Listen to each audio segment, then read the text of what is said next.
My name is Elizabeth Fetterhoff, and I'm running for State House District 26, which encompasses mainland Daytona, Holly Hills, South Daytona, as well as DeLand and Orange City. Yeah, my name is Patrick Henry. I'm the Democratic State Representative for District 26. Well, I think our economy throughout the state of Florida is doing really well. We've had some really great leadership in the governor's office as well as in the state legislature. And we need to continue on that same path of making sure that we are creating jobs and making sure the economy is working for all Floridians. We also need to make sure that we are limiting regulation and taxes so that we can continue growing those jobs.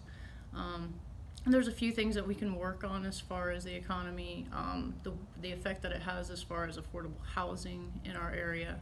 You know, we've got the jobs, we need to be able to have the housing for individuals that are going to work in those jobs. That's a big issue for me. As well as just making sure that we have VOTEC in our schools, and I'll probably touch on that some more when I talk about education, but we need to make sure that individuals know that college isn't the only path. We need to look at possibly getting them into the trades or manufacturing or any of those other options that are out there, and by informing students about those options, allowing them to make those decisions as to what they want to do.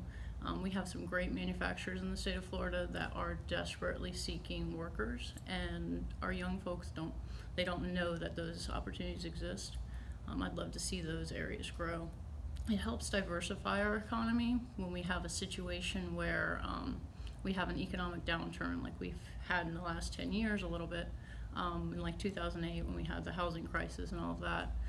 By diversifying our economy away from always depending on tourism, by looking at manufacturing, we have two of the largest ports right here in Florida. So those type of things we need to look at as we move forward in growing our economy.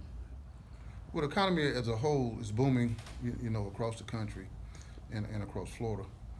The problem in District 26 is the jobs. There are plenty of jobs, but it's not the kind of jobs where people can make a livable wage.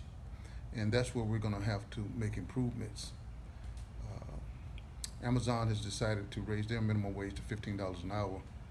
And the Democratic governor, who's running on the Democratic side, has suggested that we do something in reference to helping people earn a livable wage.